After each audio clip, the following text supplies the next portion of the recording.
Ladies and gentlemen, welcome to the Pro Wrestling World Talks with Dan and Mac. And we have reached October.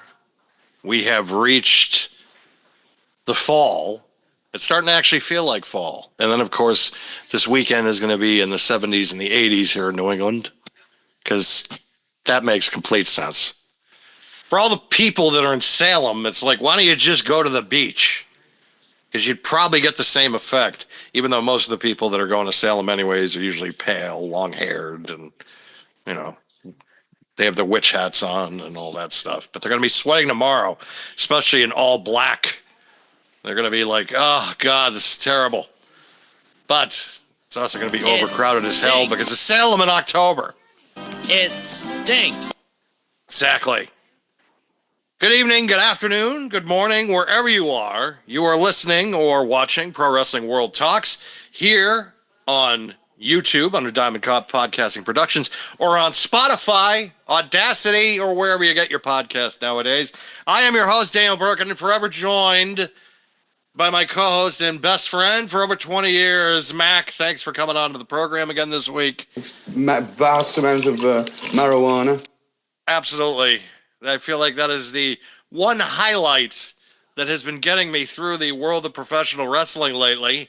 Coming off of still the fallout from WrestlePalooza and All Out.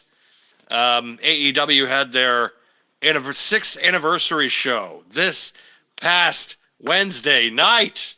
And just before the program, WrestleNomics announced the ratings for the 6th anniversary of Dynamite. And I am sure you were all waited with bated breath on what those ratings were.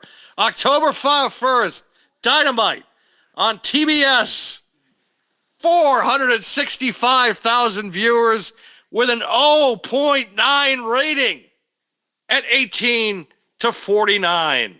This is TV ratings only, so this does not count the supposed 600,000 people that watch on HBO Max every week. And of course, you will have Captain Dave Meltzer coming out and saying, well, there was a playoff game during that time. He would be correct. It might, I don't know. It might be zero. Exactly, Dave. Exactly. They actually had competition this week. They had the Major League Baseball playoffs, some big games. Dodgers were playing, and of course the Red Sox were playing the New York Yankees. And congratulations to the New York Yankees and beating the worst Red Sox playoff team that I have seen in my lifetime. Because I'm not They almost beat you in the second and third game at some point. Like, at least in the second game, they had an opportunity to put you away. They just couldn't do it. And the Red Sox, I just have this to say.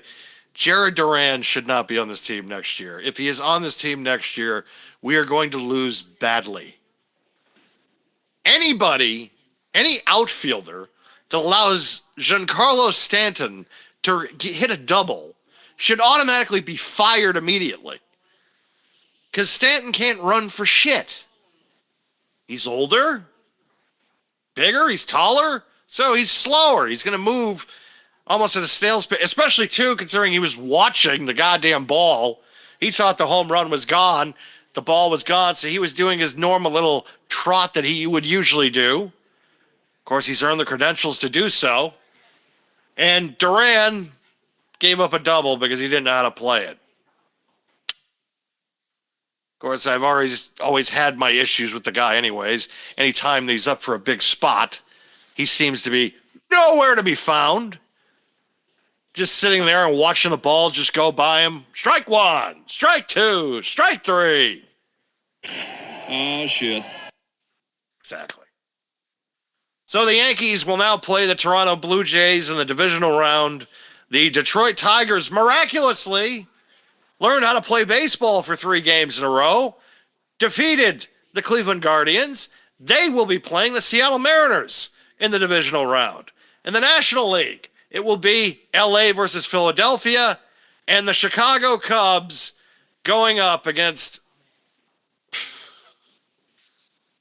for the Milwaukee Brewers. So it's literally like it's for one series. So each league has division rivals going face to face, especially with the Cubs and the Milwaukee series. That's literally going to be a train ride away. Like that's only a couple hours by car. So, I mean, that'll be a nice little thing. Phil Brooks won't have far to go for the games.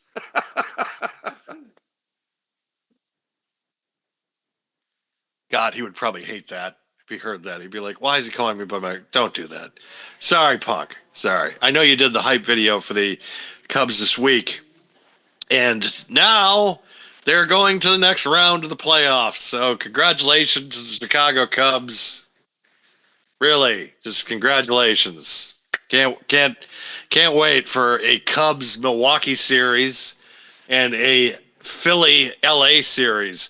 Really top markets. Like every market now, every top market in the league in baseball is pretty much covered in this, except Boston. But you have Philly, LA, New York, of course. Then you have Chicago.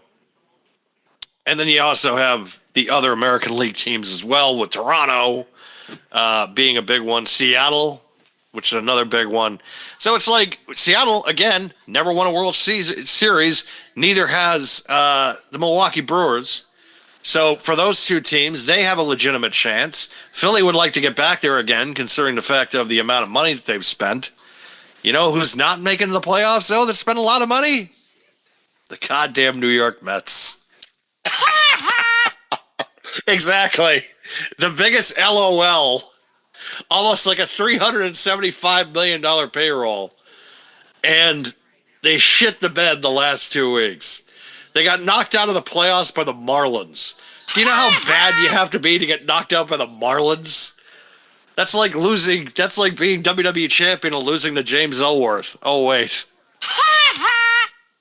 That happened to AJ Styles. Oh no. Oh, God. Speaking of AJ Styles, he announced this week that he will be retiring in 2026 and possibly working as a producer in the near future or a trainer for WWE. So it looks like he will not be continuing his career with All Elite Wrestling, as many AEW sickos that do not have people tied up in their basement. Because I'm not booked. Whoa. They will not be getting AJ Styles in that dream fantasy of in his last run.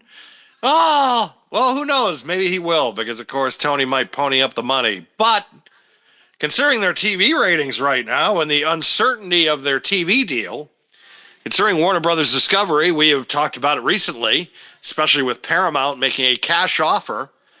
Amazon supposedly has been kicking the tires. Television is rapidly changing. ABC might not be in existence at some point, considering the fact that a lot of the people in the Disney board have been telling Disney, maybe you should shut down ABC and save $6 billion a year.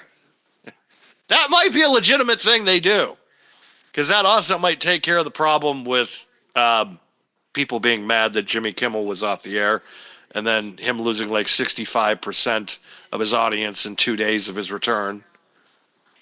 Which I think they should just offload it. Why bother? I mean, that's fair, but I mean, I would just offload it. You could probably get money off of it. There probably are enough could. properties, you know, they do enough that I feel like you could get, you know, money. I don't know how much, obviously. Money. But you get something, money. And probably make out okay with it. And really, if you look at the logistics of the apps and the streaming services, who's really going to miss it? No one. That's the thing. It's like your focus, I think the business, the thing that is hurting a lot of these networks is trying to keep a network television presence and do streaming, when maybe you should just do either or.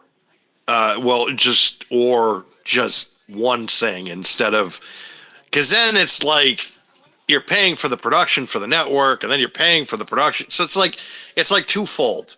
We look at that with Netflix. It's just like they just have to focus on streaming, where these networks that decide, oh, we're going to do streaming, but we also have to focus on, you know, you especially look at Disney, we have to focus on ABC, ESPN, and there's 78 channels, Disney Channel, Disney, whatever the hell else they got going on.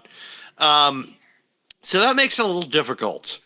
That makes it like, because now it's, yeah, you're getting revenue from all of them, from the cable networks and from, you know, advertisers, but everybody could just watch everything on Disney Plus without having to pay a cable package. And so you're paying for the FCC license, you're paying for all these employees to run the network, and you're paying for all the, it's just a lot of overhead. And I think a lot of these companies now, because everybody decided we're going to go stream, they're not realizing, like WWE, they sold their streaming rights because they found that hosting a network by themselves was too costly. So they just said, screw it. We'll just sell it to one of these goddamn, 900 streaming services. We'll just start selling off packages. And that's exactly what they've did. It's a free market. It's a genius idea. But again, it hurts the consumer, because not only do you have to sub to Peacock, you have to sub to the Disney package because of ESPN. You also have to be a subscriber to get USA Network, so that way you can get SmackDown. So and then Netflix with Raw. So yeah, your dollar is more stretched now than it ever has been. And it is difficult. And then you also have AEW, which, yes, it's on HBO Max. So you can watch it every week there. I don't know if it's the 600,000 that's been thrown around. You'd like to think so, that it is, because of the fact that their television ratings continue to crater. I had just mentioned earlier that their rating this week was 475,000, which would make it the lowest rated Dynamite in its regular time slot ever. And on top of that, here's a scary statistic. When AEW debuted, when Dynamite debuted in October of 2019, it garnered 1.4 million viewers. That means that in the last 6 years, AEW has lost 1 million viewers in total. You go from 1.4 million to 475,000. That is 1 million viewers. Well, not only that, but I read a statistic earlier, or yesterday, I think it was. I think this was on Ringside. I think it was on a couple different places, but 48 out of the last 52 weeks, NXT has beaten Dynamite. Yep. When Triple H said it's a marathon, it's not a race, that's what he meant. Because they knew that it was probably going to they probably knew they were going to get whooped the first couple of years in, because it was a new coat of paint, it was a new booker, it was a new environment, it was a new feel. And it was a great feel for a while. First couple of years of television, watching Dynamite and watching Collision at some certain points created, even Rampage at the beginning, that famous night in Chicago. It's like the second or third Dynamite where it was based on a rumor when CM Punk returned to professional wrestling. And then within 2 years, he was back in WWE. When the hell did this happen? It is I want to be able to sit here and tell you that AEW is in a stable position right now. But then I see... I mean, you could say it, but you're going to be lying. I would be lying, considering the fact that they just brought Andrade in, which... Well, I mean, listen, that aside, right, we literally just talked about their TV deals. We have no idea what that's going to look like, depending on what happens with HBO Max, whatever it's being called at this point. I can never keep it right because they keep changing it. Yes. But to your point, like, legit Layla Hirsch signed with another promotion, and Andrade feels like Barney Gumble when Bo tries to throw him out of the bar at this point. Pretty much. Like, he keeps finding a way back into one of these promotions, and I'm waiting for him to end up back in WWE at this point. It's crazy. And if it's what is being reported, if it is the reason he was released was because of the multiple violations with drugs, this also needs to be kind of or substance wellness policy violations. Let me, okay? Yeah, we have no idea. Well, we have no idea, but this is what's being reported by several sources, wellness policy violations. Which brings me to this.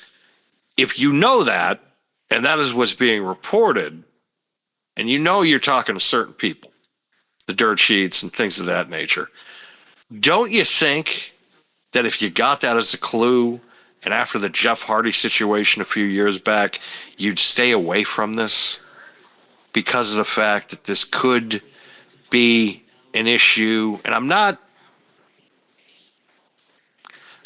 trying to imply anything, but TKO did not, like, marijuana is off the table. They don't test for weed anymore. Yeah. They took that off the list.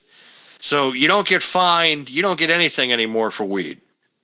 Vast amount of marijuana.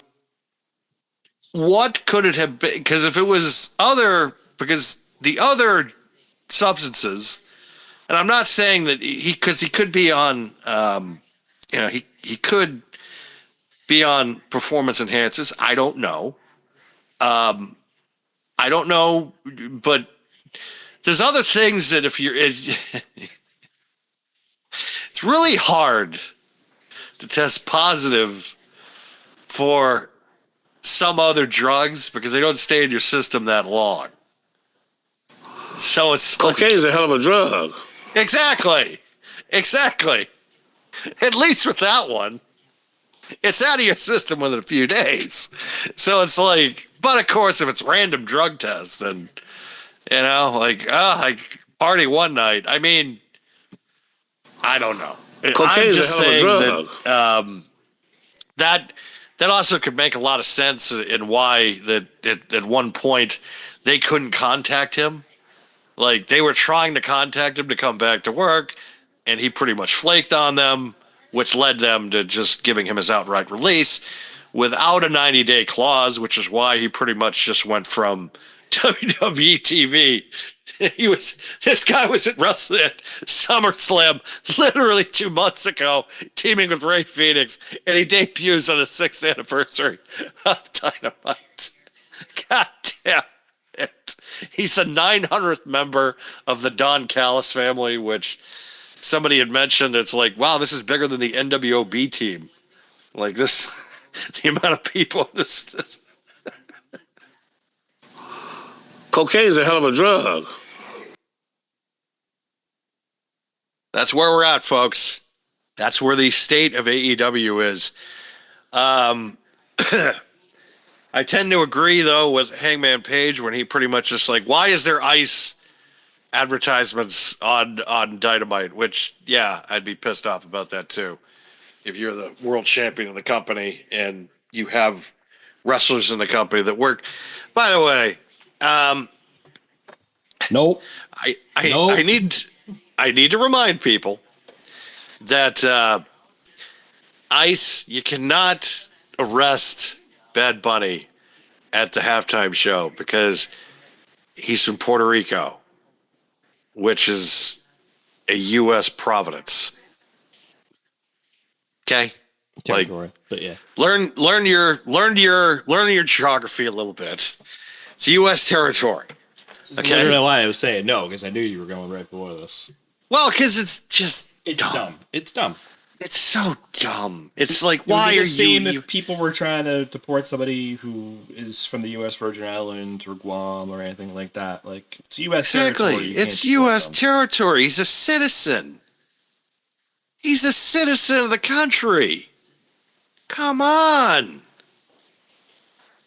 Sure, but there's, of course, there's somebody that'll be watching. Oh, yeah. Shut up. It's literally because he badmouthed Trump or whatever. It's like, deport him. And it's just like, Who hasn't? yeah, I know.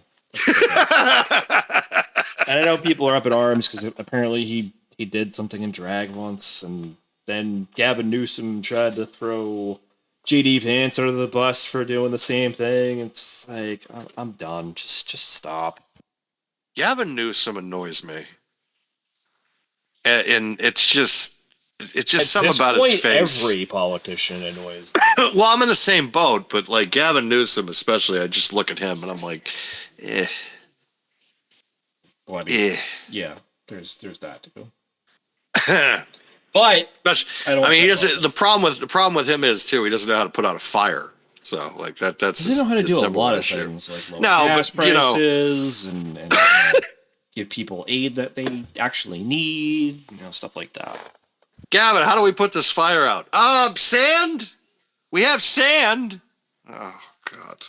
We put it out by allowing the fire to burn and destroy buildings. Because I'm not Gibson's booked. just standing there with a garden hose trying to put his goddamn fire out in his house in Malibu. What is he, fucking Uncle Eddie? Jesus. I'm just. I know. But what's funny is we're Cocaine's recording a hell the of a show. drug. We're recording the. We usually record the show on Thursdays, but we did it tonight on Friday because it was just, why did I want to come on here and talk about the good things that are going on right now in the state of our industry of professional wrestling? But What? it's very hard to find good things. Yeah. What good things? Like Because I'm not booked. the good Oh, things are God. not. Like I did not want to do the State of Wrestling show at all, and I know we talked about doing this before in a different context, as maybe like an open letter to WWE. Yes. I'm glad we waited a day because now we got the ratings from Dynamite, because they were not posted as of yesterday when we normally record, kind of like you said. But there's so much, and I know people are gonna like bash us for it, but there's so much to hate right now. There's so much to hate right now. You guys are way too negative. It's like, look at. Tell me what there is to be positive about. Do you want me to sit here and lie to you and try to make sense and also try, like, because look, I'd love to sit here and tell people and bullshit you and say every company right now is giving us great stuff. Everything is high tier, high quality. I'd be lying to you. I don't like to lie on this program. I don't want to be one of these people that goes out there and kisses ass because they want to get certain guests on here. They want to get certain credentials. They want to be a media guy backstage. They want to be up at a scrum and be able to ask questions of these powder puff questions that lead to nowhere. It's a fluff piece. It's like they're just sitting there and they're just like, so how do you enjoy your time here in Unnamed City? Like it. Ooh, And he just goes on a bit like, well, we did pretty well this time. Our gate was record numbers, and we gonna come back here next year. We're gonna do the same thing again. And it's just, that's how it's been. That's how it's been. The way that the company is going to tell you is that everything is fantastic. Everything is great because they are making money, so they could care less what we're thinking about. And wanting the product to get better. That's what we want. We all want the product to be as best as it possibly can. And I'm talking about that for not just WWE, but I'm also talking about it for AEW. And I'm sure that there's people out there that are subjective that are going to be like, AEW is great all the time. Is it though? Are any of them great all the time?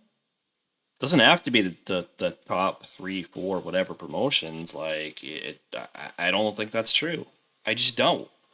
So let's do this, right? Because it's been a week, right? So we normally record on Thursdays. This week we're recording on Friday. We're not actively watching SmackDown right now, which if you couldn't figure out from the commentary, no shit. Because we want to be able to stay awake for this program. That too. But I also feel it's disingenuous to kind of do that at the same time. Not just the staying awake part, obviously. But, so, last week, last SmackDown, they called it Botchamania for the main event between Tiffany Stratton, Jade Cargill, and Nia Jax. The huge error with the botch pin. Jade legitimately got hurt. She got busted open. She probably got a couple stitches after that because that looked gnarly.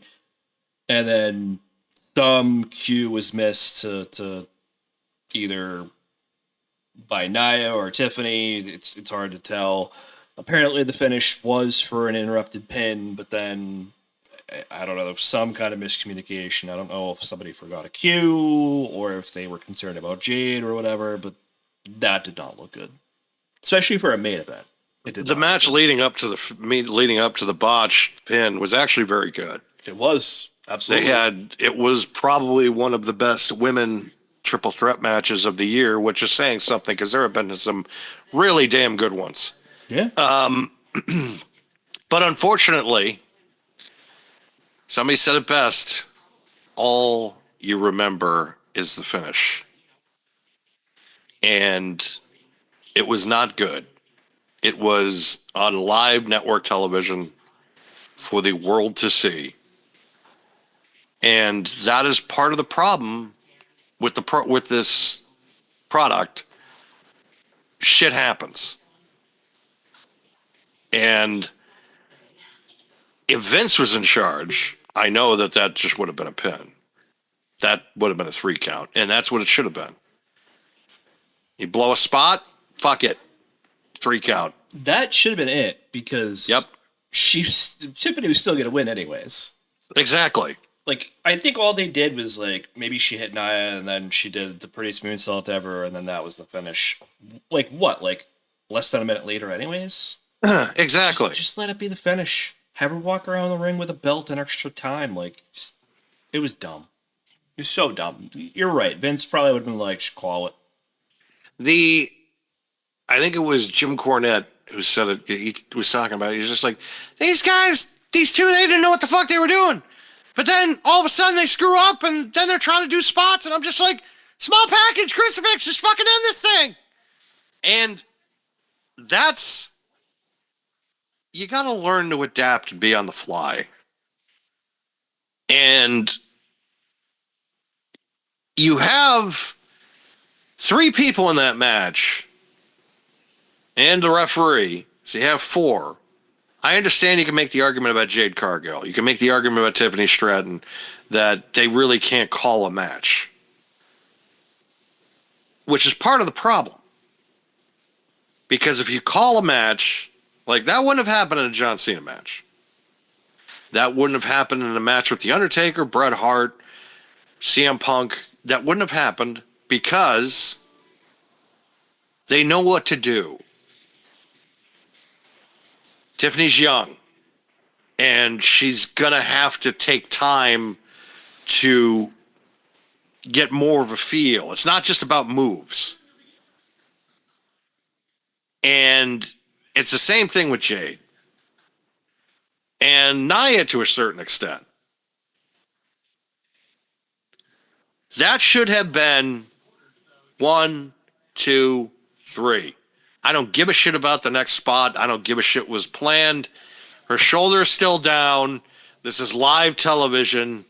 Let's not try to make this is not like a fucking live event somewhere in Poughkeepsie.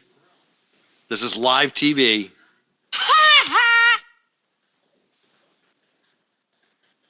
It's embarrassing.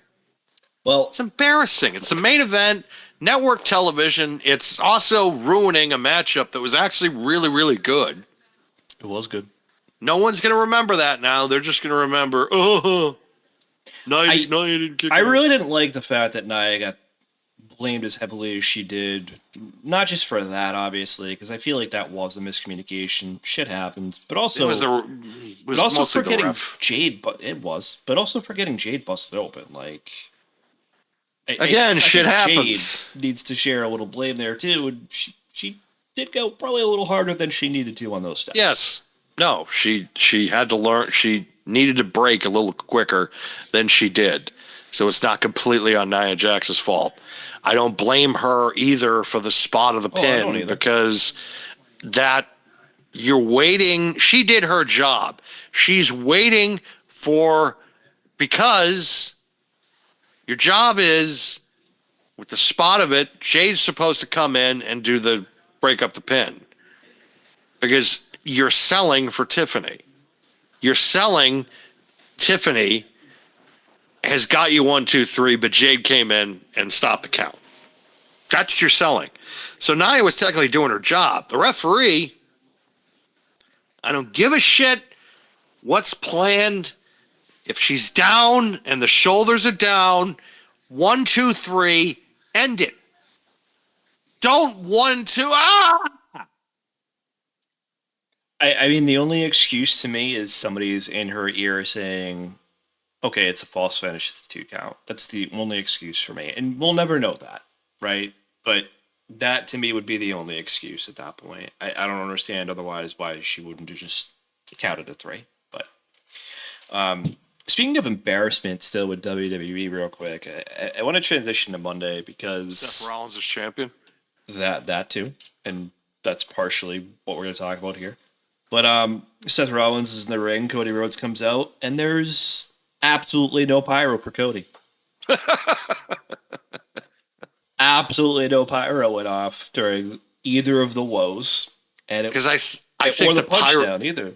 I think the pyro guy was falling asleep from I think he was fucking taking a Seth piss Rollins. break or something, man. No, he because was anytime Seth Rollins talks, you know that narcolepsy goes up 900%. That is very true. So any time that you hear "burn it down," people just automatically grab their NyQuil, and they're just like, "Oh, I'll be in bed. I'll be dead asleep in 2 minutes."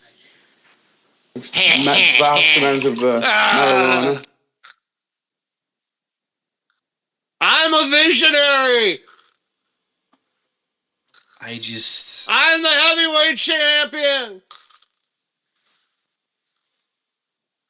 God. I was happy that Roman came back, but there's so many moving parts to this. It's like, what are you guys doing right now? And then they're teasing the whole bloodline and Jimmy being like, oh, I don't know, man, and all this shit. It's just like, okay, like That makes no sense. It makes doesn't. zero fucking sense. It doesn't. I know what they're doing. They're setting up War Games a month later, but like, I'm not a fan. I got a little hate for this because of course there was a little gap. As I'm getting, I have become more of an early morning or an early riser now. Seems like, which means there's usually a gap on the Pro Wrestling World page this week.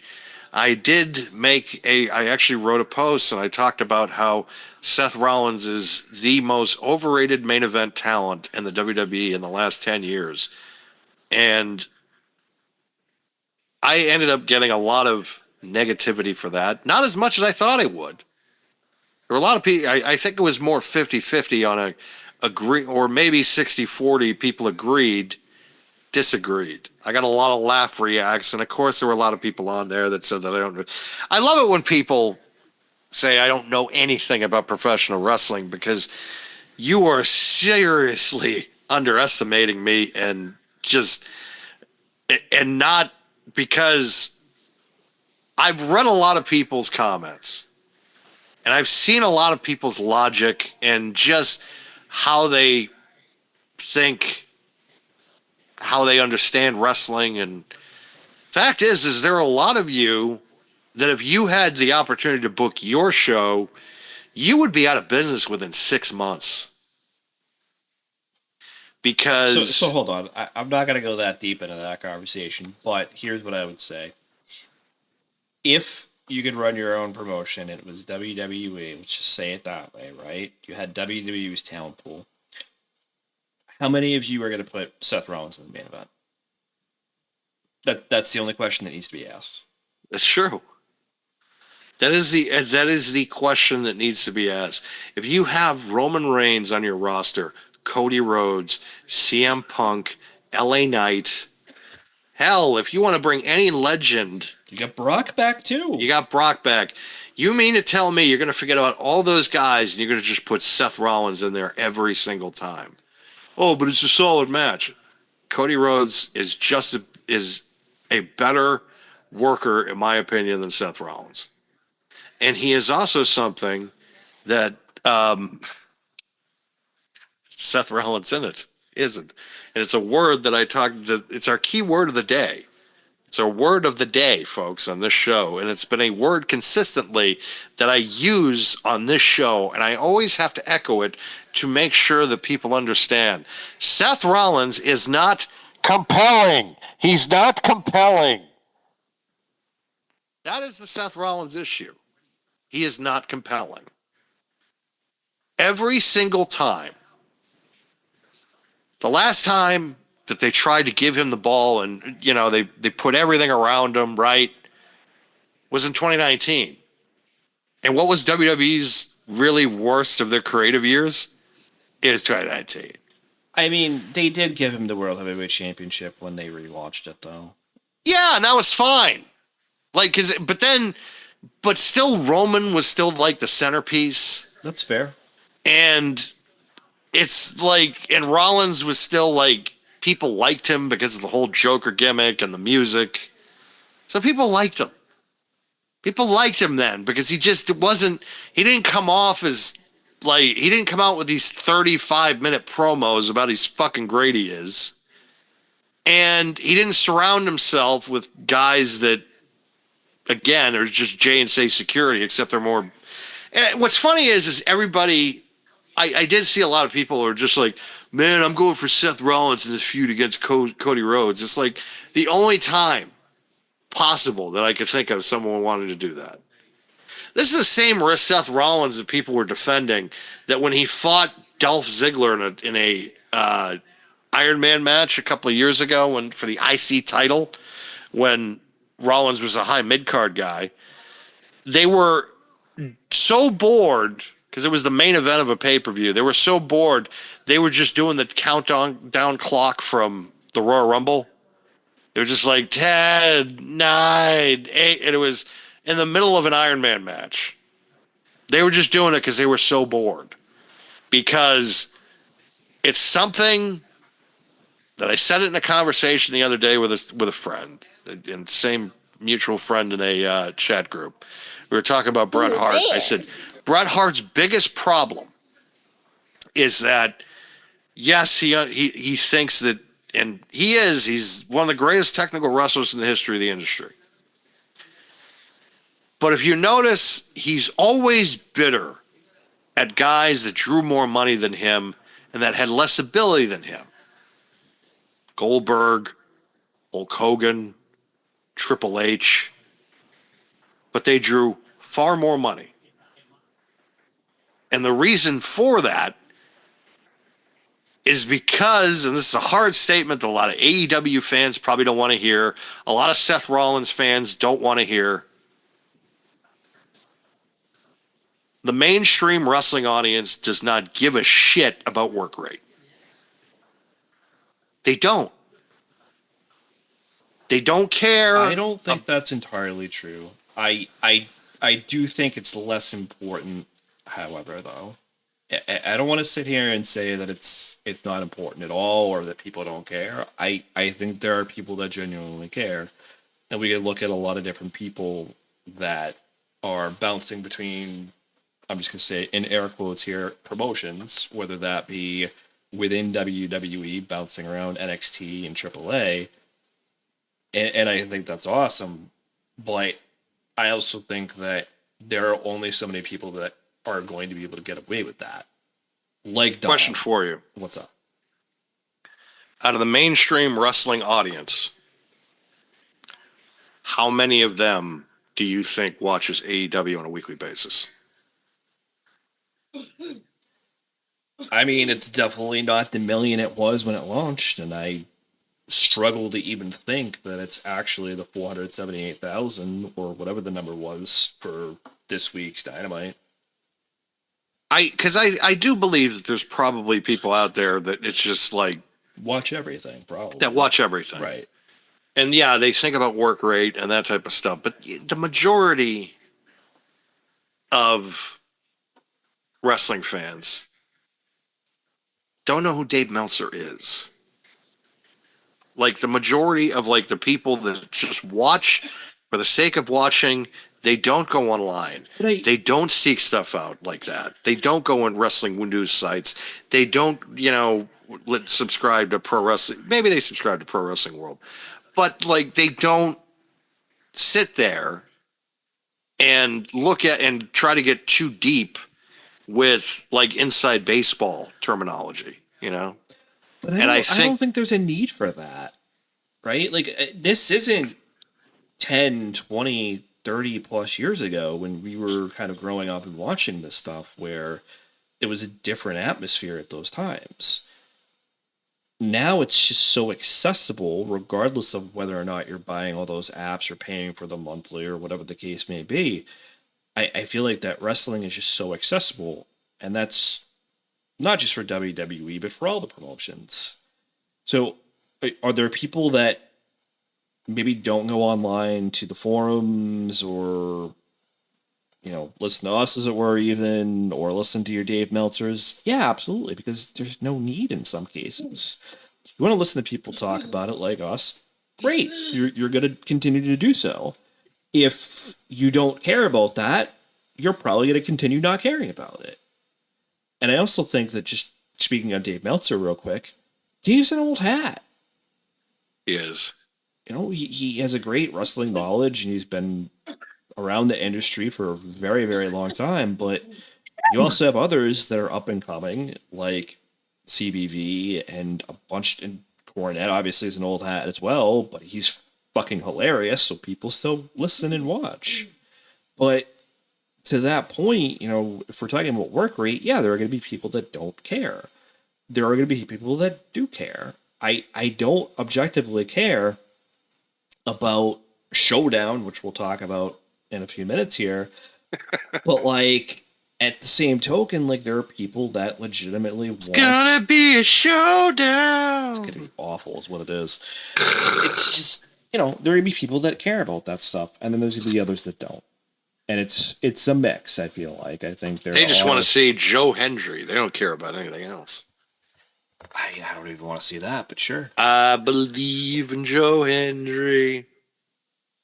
Listen, I like it, and I'm here for it, but you had mentioned something about, who else do they have in some respects for the future of the company? And I mentioned a couple NXT guys that could be brought up, and then you're like, "What about Joe Hendry?" And I know you were joking, obviously, but I don't want that. I think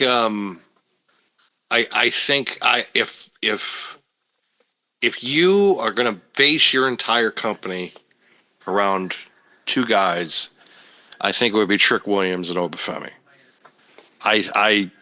I would put those guys as your 1 and 2 as far as your top talent. And I'm sure that, because I know everybody and their mother is in love with Braun Breaker. I just can't. I just can't. It's hard to say that you want to right now. No, it's just not in general. Like, it's just, I've always felt that way. Like, I look at him and I'm just like, he can do it. Yeah, he does a great spear. Cool. But and he cuts promos like his uncle. Okay. But you're a lesser version of your uncle. And he just doesn't have the same aura as everybody else. Obafemi and Trick Williams both have aura. And they're probably not. Well, Obafemi's a damn good athlete. They both are. And so is Trick. I think, though, with Trick, the knock on him has just been like, well, he's not as pretty as everybody else. Again, he doesn't need to be. Those are your two. Whoever says that is an idiot. I'm sorry. I think it was Alvarez and Meltzer. Oh, shocking. Like, yeah, of course. Dude, he has a great aura to him, so I don't know. I don't believe Meanwhile, that. every NXT fucking takeover, everybody's just like, whoop that Trick. It's like, reminds me of the junkyard. It reminds me of the junkyard dog in Mid-South when he would come out to, Queens, Another One Bites the Dust, and they would just start chanting thump, thump. I mean, Trick has that type of aura to him. And it's the same thing with Obafemi. He had a gospel choir come out at one of the TNA shows. Yes. Singing Whoop That Trick. Exactly. Like, I'm sorry. That was badass. And I look at those two and I think to myself, I want to book them as my champions. I want those two guys to be my top guys. And I look at Braun Breaker and it's just like,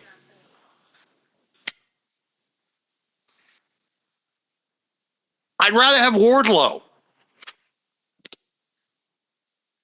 And people can think I'm fucking crazy, but it's the truth.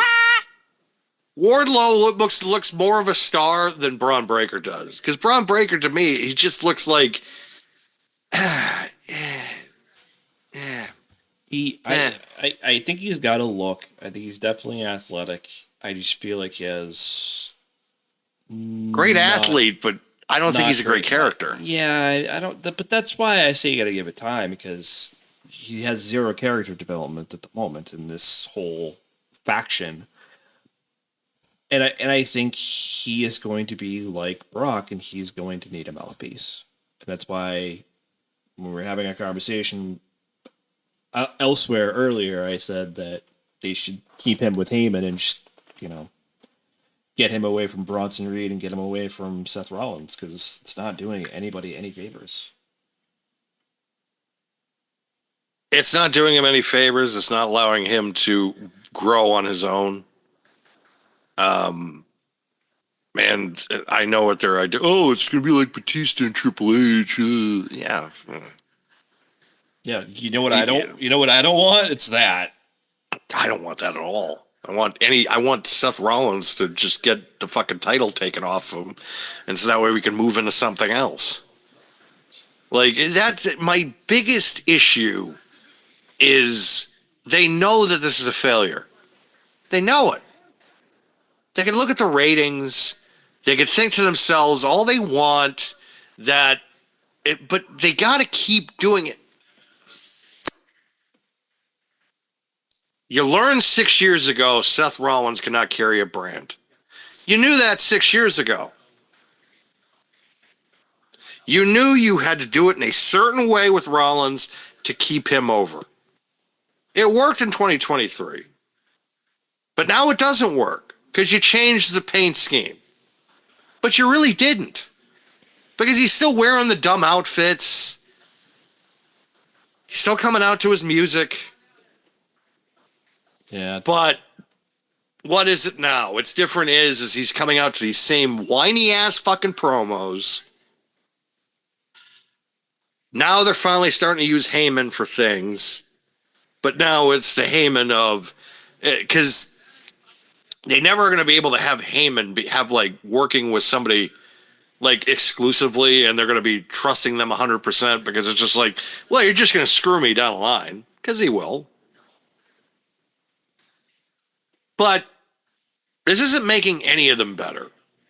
It's not making Rollins better because they gave him the title, and he's not going to defend the title for like 2 PLEs in a row. No, And then at it's gonna be Survivor three. Series, It'll be yeah, three. if it's at Survivor Series, he's not going to be defending it Oh, at he's in Survivor War Series. Games. He's in War Games. So he's going to be in War Games, so the title's not going to be on the line. Yeah, because it'll be WrestlePalooza, where he had the tag team match. 3 events in a row, he's not going to be defending the championship, and he's supposed to be the workhorse. He's the douchebag. Yeah, I'm not a fan of it. I don't even really care for this whole story between the Kabuki Warriors and Io and Rhea anymore. I don't care. It does nothing for me. Unless somehow, they get the tag team and titles involved, then fine. Which But even then, they're not it's going just to do like, that, yeah. no, of course not. I do want to transition to the NXT because I don't even like this either. So I alluded to this before. Originally, the show was going to be called Invasion. Apparently, a variety of groups have complained about this. Not just Israel, but apparently there were concerns also raised that it evokes memories of the invasion of Afghanistan, the September 11th attacks, all these different things, which I can understand it to a certain degree, but come on. It's a name. That's it. So, WWE, TKO, whoever, decided, okay, we will rename it Invasion to Showdown. Showdown! Yeah, that's all I could say. Showdown! I don't care for it. It's got weird vibes to it. I didn't even really care for the invasion either. I would have called it NXT. I would have called it NXT TNA Shonies. That's what I would have called it. I would have called it Survivor Series because we're getting 2 Survivor Series matches. I know. I know. Oh God, it's so lazy. It's like, are you guys really this lazy? Games, Yes. Rename Survivor Series War Games and give this show Survivor Series because you have 2 Survivor Series matches. It doesn't make sense. Do you mind if I copy your homework? Sure. Pretty much how this is. I mean, listen, man, like maybe they, broke into something and Cocaine's a hell of a drug. I mean, maybe. Who knows? Maybe they got Right, into Rick Andrade's James. stash. So let's just real quick. Yeah. I'm just going to go through these matches real quick. Might as well. There's only 4 of them. So Ethan Page will face TNA's Mustafa Ali for the North American Championship. Yep. He was there at NXT this week, which I was just like, really? He's finally got his North American Championship match. Yeah, apparently. Winner take all, TNA champions versus NXT champions. The Hardys against the Dark State. Okay. All right. I don't know why we need to give either of those teams both belts, but sure. For the women's 4-on-4 Survivor Series tag team match, that's literally what it is named right now. JC Jane, Jada Parker, Sol Ruka, and Lola Vice against TNA, Kalani Jordan, which makes absolutely no sense to me. Jessie McKay, Casey Lee, and Mara Sadie, I believe is how you say that name. For the men's side, it will be Team NXT, Ricky Saints, Trick Williams, Javon Evans, Miles Bourne against TNA team Mike Santana, Frankie Kazarian, which, Jesus, Moose, and Leon Slater. Kazarian in an NXT show. He's probably just like, hey, all right, I'll take it. So here's where my confusion kind of comes into play, though. Why not Obafemi instead of Trick Williams? Because isn't Trick Williams still the TNA champion? Right, but he's the Invader winning their title. I get that, but it's still weird. I know. Because why then is Kalani Jordan on Team TNA? Because... Yeah, exactly. Exactly. Like... Fuck if I know! Cocaine's a hell of a drug. I mean, it doesn't make sense. It doesn't. It doesn't at all. By the way, did you just find that tonight? Oh, of course, yeah. Brilliant. Soon as we started talking about Andrade and wellness, yeah, of course I pulled that up. I mean, allegedly, right? Because Well, I mean, yeah, I mean, but we still talk right. about it. Whatever.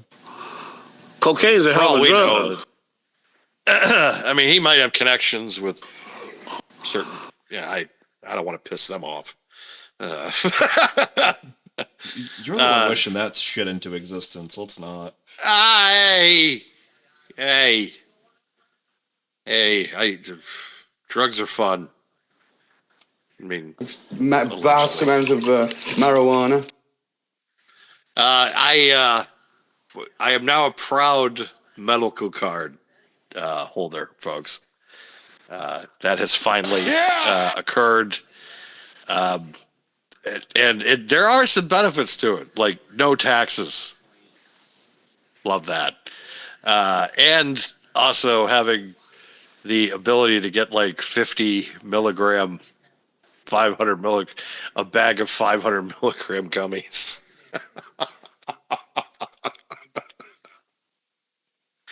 Like, you take one. Like, I loved to go to the store yesterday, and they're just like, "So you might, this might be a little heavy for you. So you might want to take half of this." And I'm just looking at it, and I'm like, "These are rookie numbers." Yeah. These are rookie numbers. But yeah, I don't. What's weird to me is they're having this as a regular TV show as well. If you're gonna do a Survivor Series match or a big PLE or something, I don't want to say PLE, but something. even a TNA pay per view, you'd think TNA could get a buy rate from this. They both could. But yeah, they could. But hey, we're just it's our C show, so who cares, right? Like you're having two Survivor Series matches between two different promotions. They don't give a shit. They just want to be. They just want to beat AEW. It's not even the same day. Doesn't matter. They beat them now. Oh like goodness. they've over the last year, they have just tanked them. Like 48 out of 52 weeks. 5 years ago, that was impossible to even think about. 5 years ago, they were head to head, though. They were head to head, but also too, it was just like there was no way. Like there was no. I even thought 3 years ago there was no way that this was going to happen. But now all of a sudden it's like, what the fuck? How is this possible? I don't know. For me, it's very odd that this is a TV show. This is something I would not be giving away for free. Like we've talked about giving matches away for free on TV and stuff like that, and I guess in terms of WWE, the only time they're really doing that is NXT and SmackDown, really, because you got to pay for Netflix, you got to pay for ESPN. So I mean, from that aspect, that okay, but this is a little wild. They're giving this away for free. That doesn't make sense to me. I mean, the fun part about this whole thing has just been seeing a lot of these guys like Matt Cardona and a few others that used to work for WWE, and now they're working at like this whole invasion angle. It's quite hilarious. It'll be interesting how it plays out. I know there's been some open criticism from TNA guys that have been like that are not fans of the way that this kind of invasion is. Look, considering WWE's track record with these invasion storylines and working with other companies, TNA has looked pretty well throughout this whole partnership. They really haven't been overly embarrassed. I know people could argue about the Joe Hendry thing at WrestleMania, but they didn't give a shit. I think they were just happy to be there. Oh, they absolutely were. And that I don't think was a burial at all, because they look at it from Joe Hendry as a meme wrestler, which is what he is. He's a meme wrestler. And that's it. I mean, not in the sense of like Danhausen meme, but just a meme nonetheless. But I don't think that this has been a partnership that they're going to look back on and think this is bad. I think that for sure there are going to be some talents that, like I see Santana making the jump. I really do. I see Santana finally making the jump because I think, you're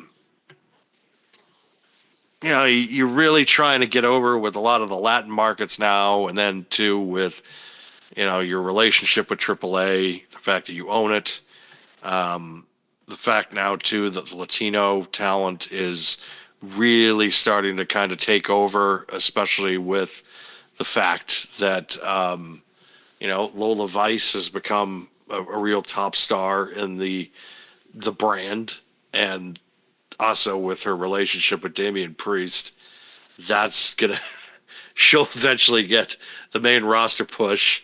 That'll help her along, but I mean, which Damian Priest, thumbs up, brother. Yeah. I'm not booked. That's fine. Like, life's all right. I'm fine. He still makes me laugh though, because every time he comes on TV, we're just making the worst possible jokes. All rise. Yes. every time. Mind you. And I mean, I like Damian Priest. I think he's okay. But he's also one of those wrestlers that it's like, if he's up against Seth Rollins, of course I want him to win. If he's up against like Roman Reigns, though, it's like, sorry, Damian. You put him up against people I don't like Bronson Reed. Awesome, yeah, I want Damian Priest to beat him. Braun Breaker, yeah, he can beat him. But then I see him up against LA Knight. I'm like, sorry. It's just he's the guy. It's like I don't mind him beating people I don't like, but I don't like him beating people I do like. If that makes sense. It's so hard sometimes, like when you're a fan of some of these talents, that because they're never going to be like where you want them to be. Yeah, you root for him, but at the same time, it's like Sami Zayn. I wanted him to be world champion. I know everybody loves the U.S. Championship Open Challenge and stuff like that, but it's like Jinder Mahal's been world champion. Why can't you just make Sami Zayn world champion for a little bit? And I know that probably bothers people. And I got, again, because I keep going back to the criticisms I heard this week when people were just like, oh, well, you probably want Sami Zayn to win world champion. It's like, yeah, I fucking do, actually. Yeah, I do. I like Hangman Page, too. Somebody mentioned that I like. I was pulling. Yeah, I do like Hangman Page. I do. I've turned the corner on Hangman. Because he's done great character development. He's a completely different character than he was 3 years ago. He's a completely different character than he was 4 years ago, 18 months ago, a year ago. And when he's out there cutting a babyface promo, it actually sounds believable. Like, he's one of the few bright spots. I look at AEW right now. He's not the fucking problem. They have a lot. He's doing his job. They have way too many heels right now. Is their problem too? The Don Callis family, my God. You have the Don Callis family. You got the Death Riders. You got the Bucks. You've got arguably MJF. I would consider still a heel. You've got the Hurt Business Syndicate, whatever the fuck. I mean, they're cool heels though. Yeah, but they're still heels. Is the thing. I know, but they're like different because they're like cool heels because everybody's just like, they come out and everybody's just like, and that's the hard part. You look at like Bobby Lashley. It's like, hey, I'm going to boo Bobby Lashley. Yeah, you're not going to. No, but I will boo MVP though. Speaking of AEW, he needs to shut the fuck up. He really does. Speaking of AEW, we're just going to do a quick recap of Dynamite's 6 years anniversary because I did not watch it, first of all. I doubt you did. And Nobody did. Yeah. Well, only about 465K or so did. They're the people against their will in a basement somewhere. Yeah. I'm sorry. But it is an anniversary. Let's not get worrying here, okay? Oh, yeah, exactly. I almost pulled that, by the way. I don't want to. I do want to give them justice here because it has been 6 years. They are still in business, which is still arguably 4 or 5 more years than I thought they'd be in business. But I will just kind of quickly go through the highlights here. This is actually right from their website, allelitewrestling.com. So it started off with apparently the Young Bucks are broke. Kenny Omega and the AEW World Tag Team Champions Brodito, which is Brody King and Ray of Honor champion Bandito, defeat Josh Alexander and the Young Bucks. 6 years of Dynamite moments, apparently, so they probably did some kind of vignette to celebrate 6 years. Mark Briscoe takes time to reflect. Cody Rhodes and CM Punk were featured on the montage, by the way. I'm not surprised at all. Yeah. Cody definitely should have been anyways. Yes. But I'm not surprised Punk was. TNT Championship, the Protostar Kyle Fletcher defeats Orange Cassidy. El Clone is activated. I don't know what the fuck that even means. Mercedes Moné has TBS title match for Title Tuesday. So that was announced. Apparently, and that's going to be a spoiler to some people, because Title Tuesday is going to go head-to-head with NXT, yeah. the NXT show. So the rumor of the title defense is going to be a debuting Dakota Kai for AEW. Okay. I can get behind that. So She's going to lose, but still. They could make it something. We'll talk It'd be about that. nice. It'd be nice. Well, there's something that happens later, which is why I'm saying it could All be right, interesting. right. Yes. Trios match, Hangman Adam Page, Samoa Joe, and Powerhouse Hobb defeat the Death Riders, Jon Moxley, Claudio Castagnoli, and Daniel Garcia. This match should have had Wheeler Yuta instead of Jon Moxley. We'll talk about that in a minute. Kevin Knight wants a match with FTR. Good for you. Hangman challenges Samoa Joe for Wrestle Dream. It doesn't make any fucking real sense to me. That makes no sense. You literally just had them on the same side in trios match, but then it's like, hey, I want to. Oh well, they had a dust up apparently. Yeah, because but still, the title belt, there was disrespect of a title belt or something. Anyways, I love how he's put no thought into Hangman's title reign. Not a fucking one. Yeah, that's kind of my point here. The next match was Timeless Tony Storm defeating Tamello. No shit. Timeless Tony Storm apparently wants a match with Chris Statlander one-on-one. Really? Yeah. Which is actually why I'm saying if it is Dakota Kai, it'd be good to have her beat Mercedes and then make it a triple threat instead. Just throwing that out there. Eddie Kingston versus Dralistico, I believe is how you say that, is announced for Collision. Samoa Joe answers Hangman Adam Page.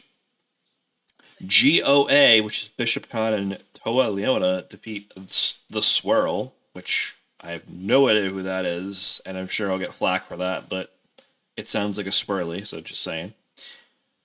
Chris Statlander will face Tony Storm at Wrestle Dream. So apparently there's that. Brodito versus Okada and Takeshita was announced for Title Tuesday. And then the main event was a mixed tornado tag team match. AEW World Champion Chris Statlander and Darby Allin defeat Marina Shafir and Wheeler Yuta, which, again, just should have been Jon Moxley instead. But, I'm surprised there's still this Death Rider thing. Jesus Christ. End it already. Like, I thought All Out was pretty much going to be the final chapter of this thing, and they would just keep... And then they add Daniel Garcia. It's like, really? But I look at that, and you just look at that and the people that are on the card, which, yeah, there are a lot of things right now that are not their faults. Well, yes and no. well, let's put it this way. Why the fuck are Darby Allin and Chris Statlander a tag team all of a sudden? fuck if I know. Like Maria Shafir and Wheeler Yuta, or at least both of the Death Riders, arguably, I don't agree that it should have been Wheeler Yuta in this match, obviously. But at least they're both part of the Death Riders. I don't understand why Chris Statlander's in this match. I mean, Wheeler Yuta has to get time off every week for his gas station job to be able to do it. That is true. I mean, yeah, I can't work that night. I got to go to Dynamite. Like, again? You're the best guy I got. Who else is going to do it for $8 an hour? He's one of those guys that still, he probably smokes cigarettes and he like rolls the pack up in like a t-shirt. Oh, jeez. Yeah. Like, he's one of those fucking guys. Like,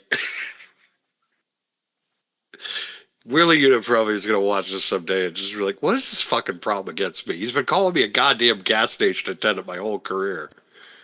Like, because you look like a gas station attendant. Like, you don't look like a fucking wrestler. I think that's it. It's Wheeler Yuta, Daniel Garcia, and Kyle Fletcher, in my mind, are the same person.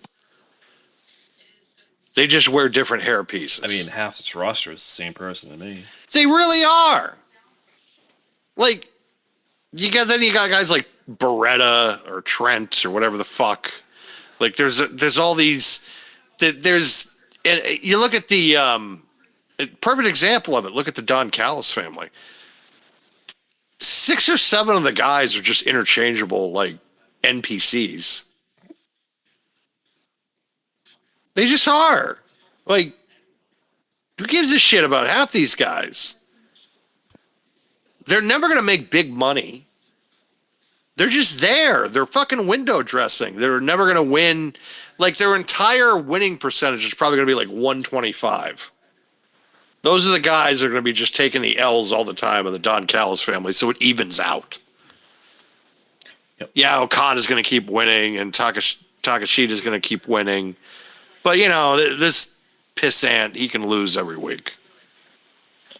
Yep. And then some of the things that we kind of talked about before that are not on their website, which I think is hilarious in terms of highlights. This was not listed in terms of both. Jurassic Express was also there, obviously. They came out, I think, during the Kenny Omega tag team match. And also, we saw the return of Andrade that we talked about earlier as well. Which, you know, like I said, I made the joke that he's going to be like Barney, and it's going to, as soon as somebody throws him out, he's going to end up somewhere else and just be like, hey, I'm here, yep. He is running out of bridges to burn rather quickly. He better be sure. You know, and I understand that you get frustrated and you get annoyed because it's like, I'm sure these guys promise you one thing and things of that nature. But at the same time, it's like, it's how the business is. It's just... Sometimes you can have the best intentions bringing a guy in, and it just doesn't click. If you're not selling tickets, you're not selling merchandise, they're not going to book you. Well, I mean, part of it's, you know, whatever wellness policy he violated, obviously, and I think that's true. Part of it, too. Listen, I'm going to say it this way, right? And you and I have talked about this in the past in terms of Andrade and other drugs stars. Besides that, he would have been perfect to send down to AAA. Oh, of course. Would have been perfect. And I think that is 100% a missed opportunity. And at the end of the day, I'm going to say something that I said to you and maybe a couple other people.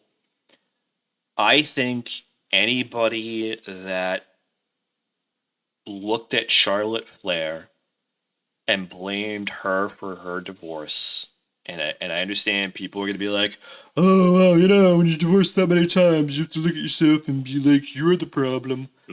I think we can now look at Andrade after all that's happened in the last few months and say he is the problem. It's the Vince Vaughn situation. It's just Oh, like, 100%. we're not blaming no one's going to blame anybody. No, nothing. You're the problem.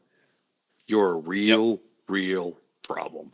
Yep. And as time has gone on, especially with the Charlotte Alexa thing, which actually is, if I could say something positive about WWE right now, the Alexa Charlotte stuff probably is some of the more positive stuff that has gone on. I really enjoy the relationship, the dynamic that both of them have.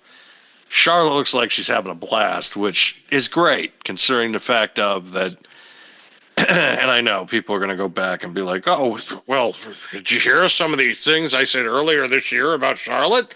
Yeah, I did say some shitty things about Charlotte. But at the same time, I looked at it from the perspective of I didn't think Charlotte really cared that much. Turns out she does. Very much so. And she did that right up with the Athletic. She's thinking about the future, her legacy and future, and that's something that all that really wanted to hear. Because in the end, and it's how I feel about Rick sometimes, because one day Rick can really just drive me crazy.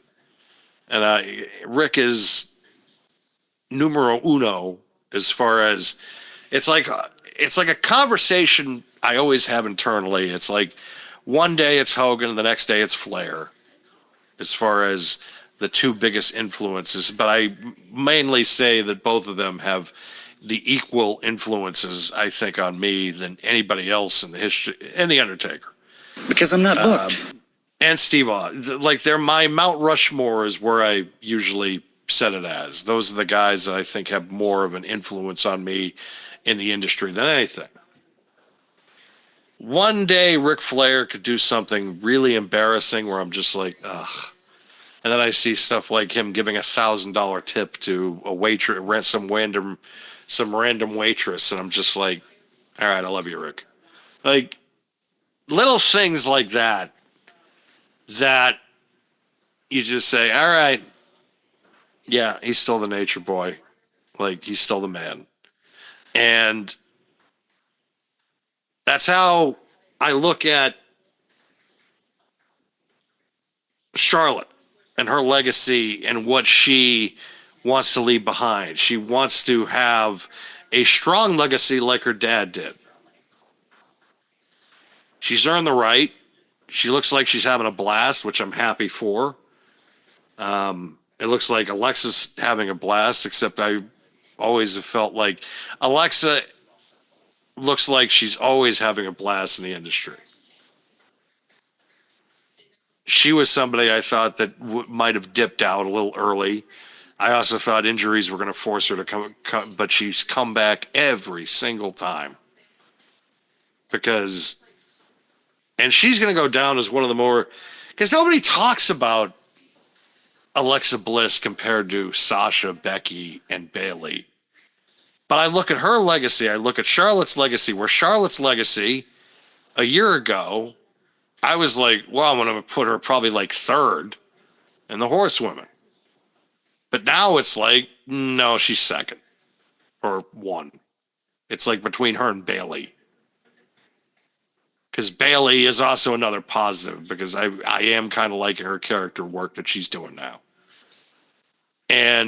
But Alexa Bliss is going to go down as one of the greatest women in the history of the industry.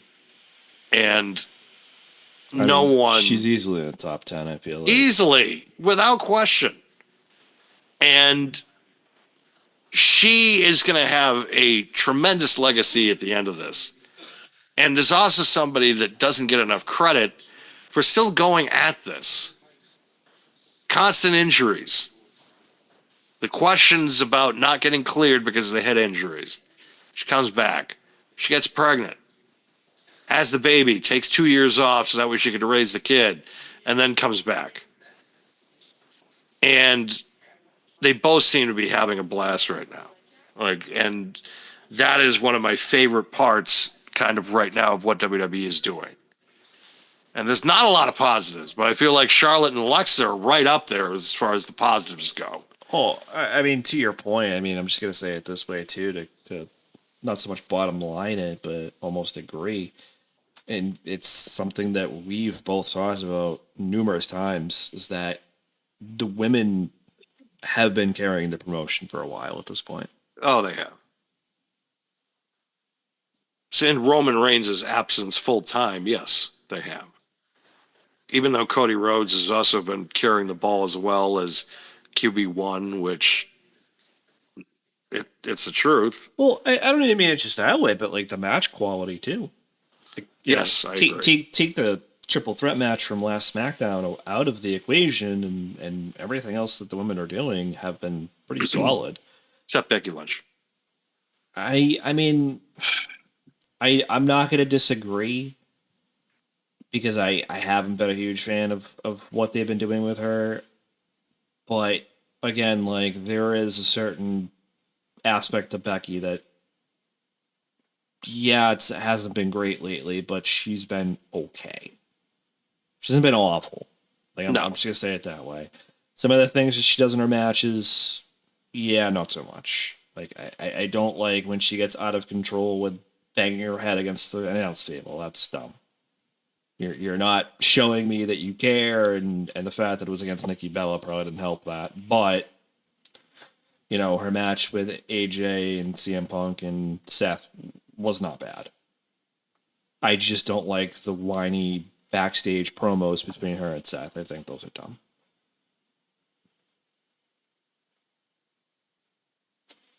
Yeah. They need to do something on Raw. Yeah, I wish I was like Netflix. I'd just call over there and be like, we're not paying for Seth Rollins as world champion.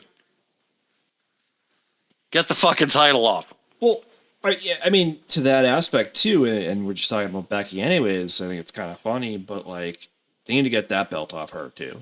I agree. No, they just... I'm not saying that she's a bad champion or anything, but she doesn't need it. It's like putting the belt back on Rhea. She doesn't need it. It was like when Shawn Michaels was European champion. It's like, oh, it was just... Or Steve Austin, yeah. Because Steve Austin really needed to be European champion. Well, I mean, just seeing him come out with a European title for a while, I'm like, it's fucking Shawn Michaels. He was the world champion last year. But to that point, like, even before, like, Austin was champion, he was European champion, he was an Intercontinental champion as well. He was never European champion. He was Intercontinental champion. I thought he was European too for like a month. No, he wasn't. He wasn't a European champion. I could have sworn that he was. All right, whatever. But I remember some European champions that, like, okay, they should have it, like D'Lo Brown. Like D'Lo Brown, excuse me, should have definitely been European champion. But a guy D'Lo like Brown should have been world champion, in my opinion. Before or after Dross? Well, I think obviously before. Like the trajectory I meant, because after that fucked his career up. But I thought he was over enough, and he was damn good, like really damn good. And one of the most, and God, he was just over. He had it. And unfortunately, you know, the Draws incident happened, and it's going to obviously screw with your head mentally. So that, I don't think he was really ever the same after that. And I don't think us in the company ever. And it was a complete 1 in a million accident. Complete. Like, that was, no one just made a mistake. It's just, shit, man. It just happened.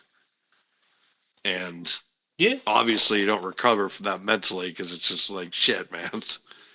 I pretty much just like, I screwed this guy's whole life up. But again, not your fault. No, I mean, there are some people that are, you know, for lack of a better term, not safe. I'll say it that way. And I never got the vibe that was D'Lo Brown. You know, I think he got incredibly unlucky. You know, same with Owen. With what happened with Austin, that was a 1 in a million, and I don't think it was a move that he should have done, anyways. But Yes, but I bet you that D'Lo Brown went to see Draws at the hospital. oh, we did. Where Owen Hart did not. He didn't even call him. May have called him Like, eventually. Probably not right away though. No, he never called him. Oh, I thought he did at least once. No. Brett even said I remember the documentary. Brett told him, he's just like, you need to call him. And he never did. And it just that chapped Austin's ass, and rightfully so. Rightfully so, 100%. Rightfully so, because of the fact that, and there would be if it didn't. If Owen Hart did not die in 1999 and Owen Hart was still living, there would be a portion of the internet fan base that would vilify him just as much as a lot of people vilify Goldberg because of the shoot interviews with Owen, and also if they would do like faces to faces with Austin, where I could see that would have been compelling TV. Like him and Austin kind of sitting in a room together and kind of like Austin hosting his podcast and Owen Hart being on the show, and those guys finally just talking the shit out.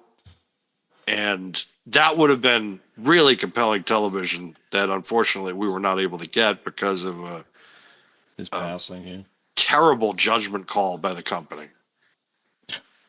A terrible judgment call on so many levels. That shouldn't have happened. No. At all. He shouldn't have been in that spot at all. And it also, the continuing of the show, also in poor judgment. That whole situation is just a giant poor judgment. Like, even the announcement of his death, all of it was terrible. Like, I've never, people talk about just some of the things they do now, and I'm just like, well, for about 3 hours in Kansas City in May of 99, yeah, that was just an entire show of bad judgment. But because we should, Owen Hart was a guy who should have lived and still be living now and doing like shoot interviews and talking about like all the like an entire compilation of ribs that he cut. Like that's what I wanted instead of having to and I could go either way in Owen Hart's career. In my opinion, I think I don't think he is he's only beloved because of the accident, but coming into the accident, I still held resentment because of the Steve Austin thing. Yeah. But also too, I just never saw him in the light that everybody else did.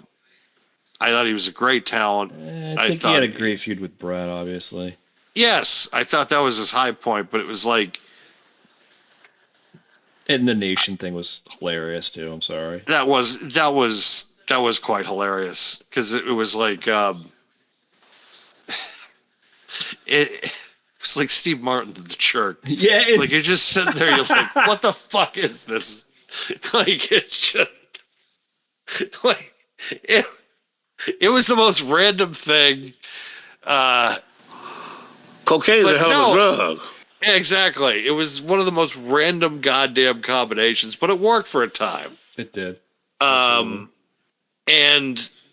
I look at the Owen thing, and it's just like, have I been wrong and maybe kind of made a couple of comments I shouldn't have, and maybe privately, but at the same time, it's like I've never felt more bad of an avoidable situation ever That was an entire avoidable situation.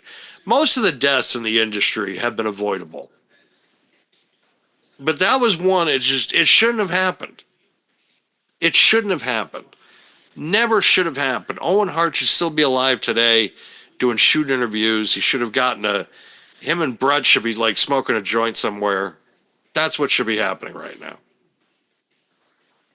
But it's not. An entirely avoidable situation. There are a lot of guys I wish that were still kicking around.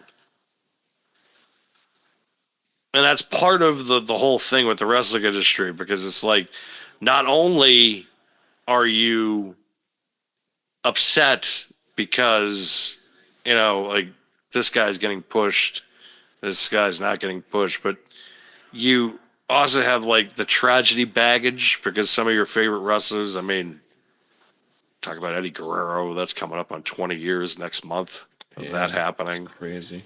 Yeah. And I still remember getting that phone call. I'm just like, what? And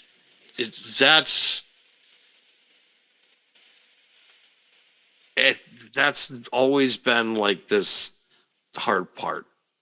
And I watch old videos now, and it's just like you're looking at the card, you're just like, how many of these guys are alive? Like some of those old WrestleMania shows, and it's just like 3 people are left on the card that are still alive. Like, what?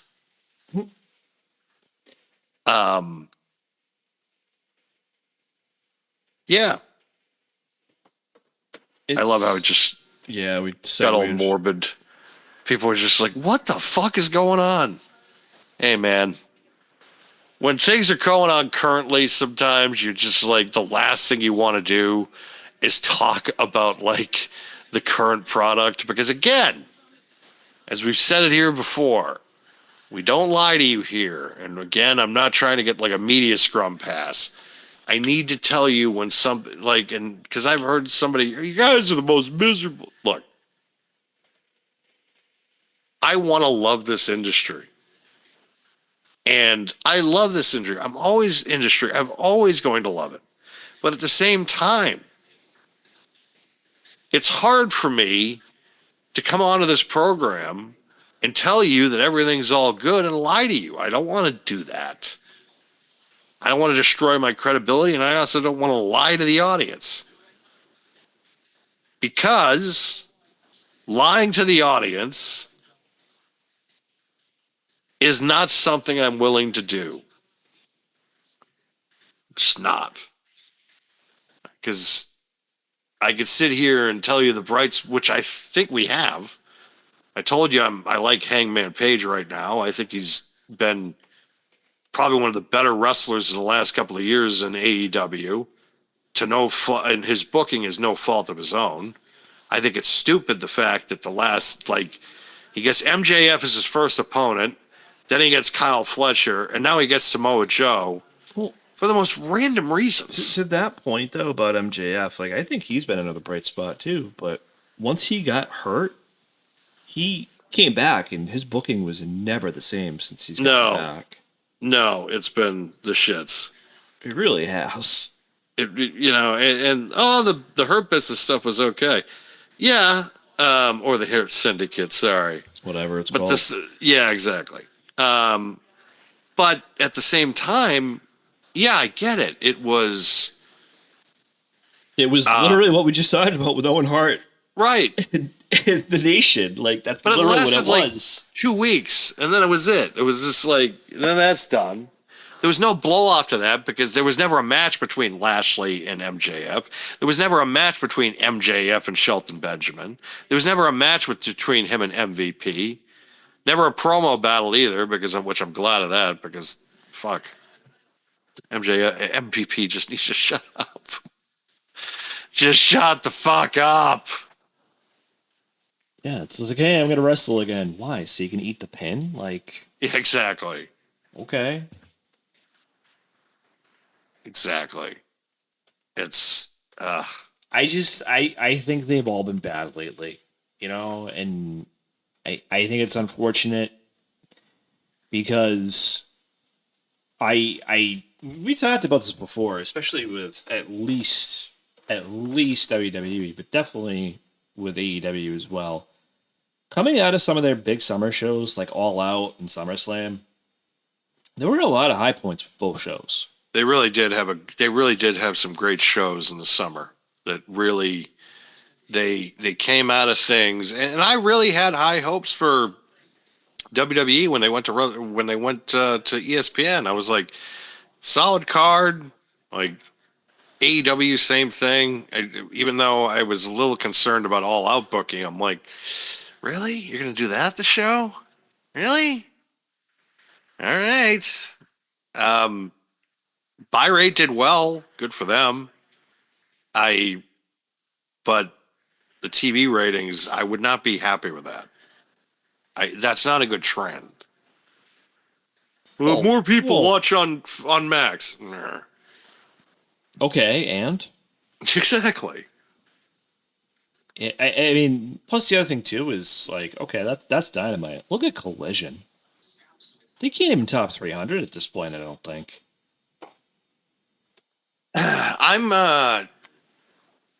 I'm concerned for them on where they're going to end up as far as TV is concerned, because can't go to Netflix, can't go to ESPN, can't really go to Peacock,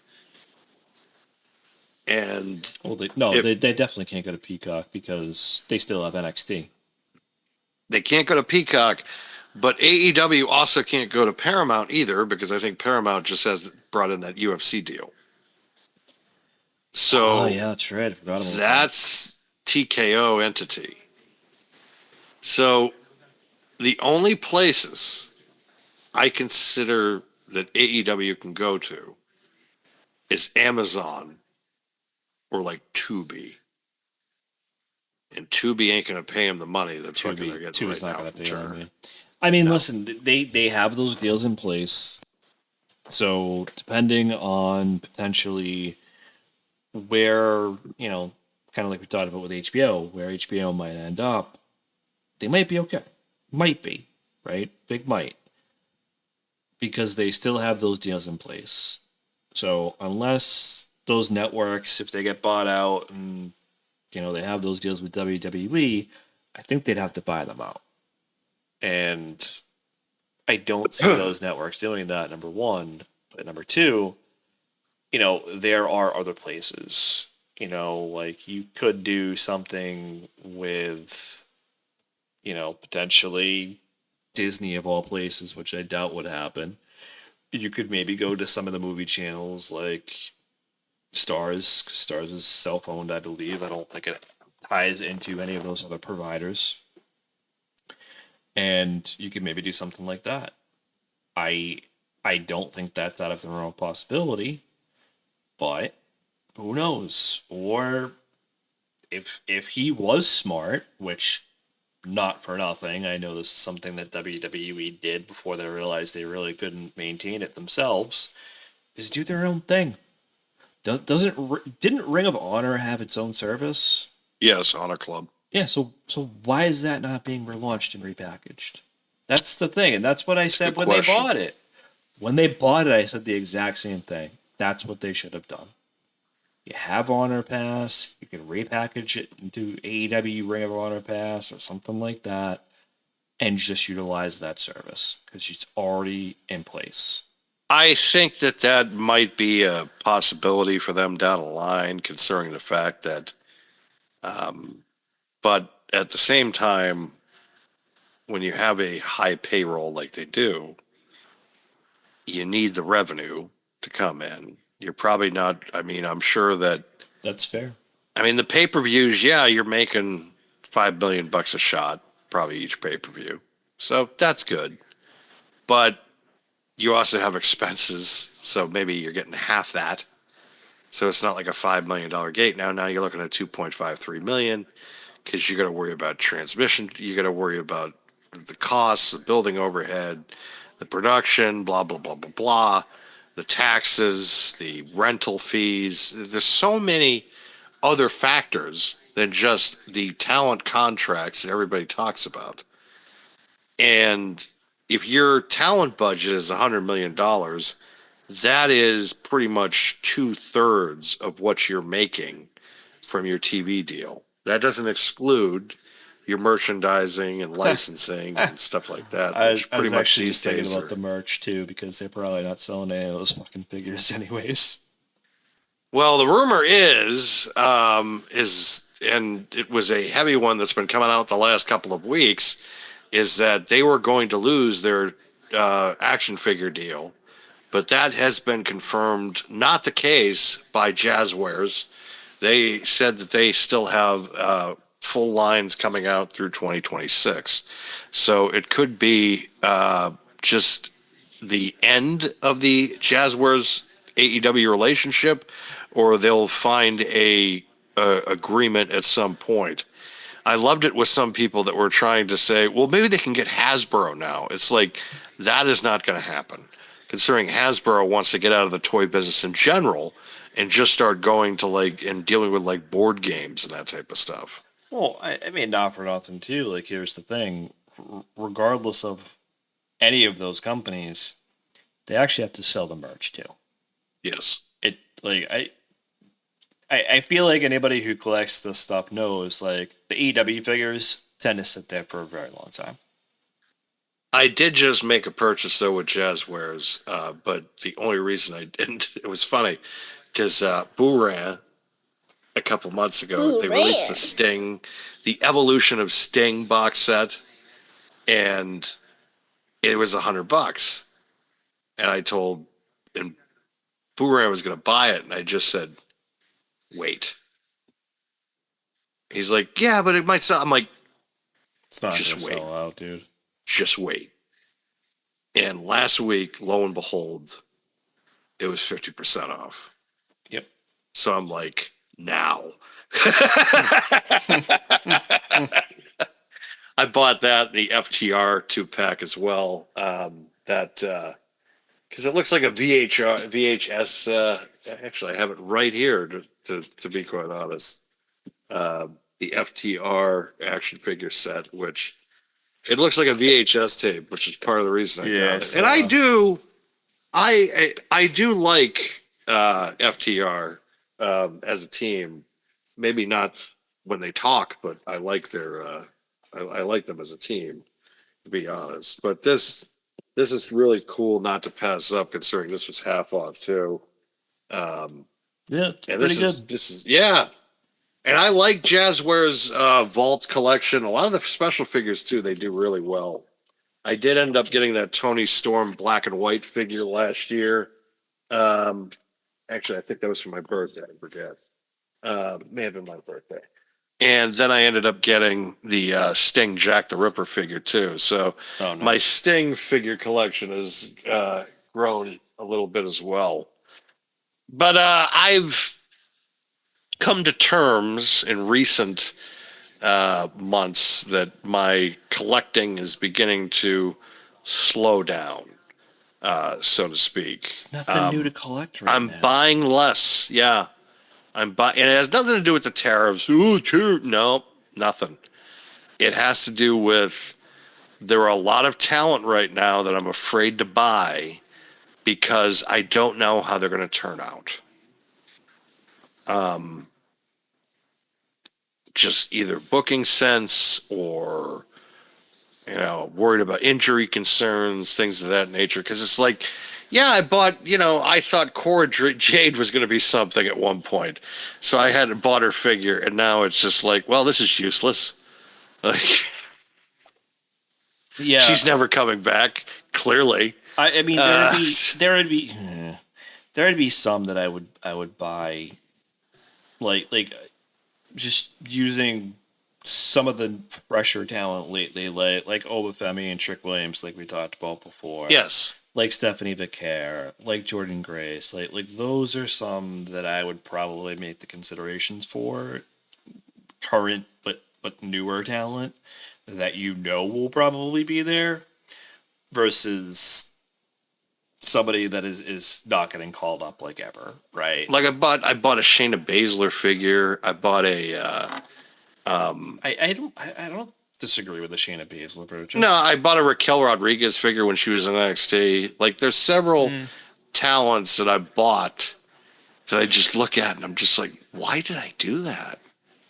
Because I That's just, true, there's, yeah. I just, and it's not, well, they should be your figure. Yeah, that's true. But still at the same time, it's like, I don't want to have a figure of someone that is just like an afterthought within 6 months to a year. It's just taking up space. I'd rather use the space for somebody else that I'm willing to display or, have a conversation with somebody about. Because somebody comes into my house, there's going to be people that are going to be like, who the hell is this? And I'll have to give them an explanation. I would just be like, Google it. Google it. Google it. Google it. Just fucking Google it. You sound like an AEW fan. Just Google it. You're gatekeeping. No, You're gatekeeping no, people. that's You're not gatekeeping. true. That's what you are. Yes, it is. Admit it. Cocaine is a hell of a Gatekeeping. drug. Yeah, exactly. No, it's more just the simple fact that it's like for the amount of different talent that you have in your collection, it's probably easier for them to Google it. Honestly, that's why. It is. It is. And I only they released the I now have like almost every entity of the Undertaker I could think of in an ultimate form, because they released the Phantom of the Opera Undertaker with the purple. Nice. As an ultimate, that it was a Target exclusive, so of course I got that. I am on the lookout for the American Badass Undertaker Monday Night Wars Walmart figure. But that's pretty much it. Just don't do alligator skin pants, and you're good to go. No, they didn't do that one. I know. They didn't. I know they didn't. I love the story with that. It's like, it was actually Godfather's pants. It's like, did you burn them? I hope you burned them. Like, that was. I think he said he buried them or something like that. I buried them. Buried my pants alive. I buried my pants alive. Probably left them at Sarah's house in the divorce. Yeah, you got them. You can fucking have them. I don't want them. I think they're probably like a blanket for her at that point. No shit, right? I look back and because I saw a clip of that this week, and that's why I brought that up. I don't know how all of a sudden that was just all over my feed of him in the snakeskin pants this week. I'm like, what the fuck is going on? I only saw it once this week, actually. I've seen it. I saw it a handful couple of times, but only once this week that I can recall that I actually popped up on my feed. Well, people were posting pictures of it for some dumb reason. I'm like, what the fuck is this? Probably why. Yeah. And no, they haven't done. They did do a figure though of the Shawn Michaels Survivor Series outfit that he was wearing in 2002 during it was like the UPS Brown, like it was the weirdest outfit he's ever had in his career. It was like incomplete. And it was like brown tights. I'm like, what the fuck is he doing? Just put on but I'm not HBK. Well, why are you coming out to his music then? Cocaine is a hell of a drug.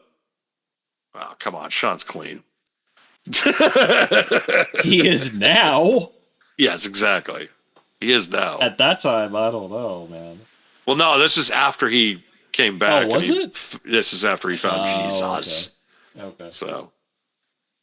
Oh, we survived another rapture. Again, I guess. Or we didn't make the rapture, so. Mark's safe from rapture. Mark's safe from rapture again. I think that's like their 7th time that we've survived it in our lifetime. At least the third that I can remember off the top of my head. Oh, God. I loved hearing that last week of just all of a sudden, it's like, hey, there's a rapture again this week. It's like, really? I mean, all right. Like it's they just missed. That's the only comment I made. that's like again. they missed. It's like we were wrong again. It's like really we know. Like I don't think anybody thinking in the Mayan calendar was just thinking back then. It's like are we going to hit 3,000? It's like they're just thinking about like photocopying. They're just like 2020 is enough. Yeah, it's fine. Like Yeah, seriously. we'll let them figure it out next. Fuck this. Yeah. We've done our part. Like I just don't even think that they had a plan. It was just like never mind. Like Oh yeah, I have no effing idea. That's all I can say. exactly. Well, I think it's time we should wrap things up because what else can you say? This is one of those episodes tonight where we're just like, because I came into this before and I remember talking to Steph about this. I'm like, I don't know if I like she's like, what are you going to talk about tonight? And I'm like, Yeah. just audible moan. And again, I'm not trying to be negative. I'm not trying to be miserable. But again, I'm just trying to be honest with you, people. You should appreciate our honesty and not us coming on here and be like, everything is wonderful. Enjoy wrestling. It stinks. If you want your wrestling fix, I strongly suggest going on YouTube, go to the WWE Vault and WCW page. WWE Vault has just been churning out master classes every single day of not only some high quality matches, but some really, really great hidden gem shows.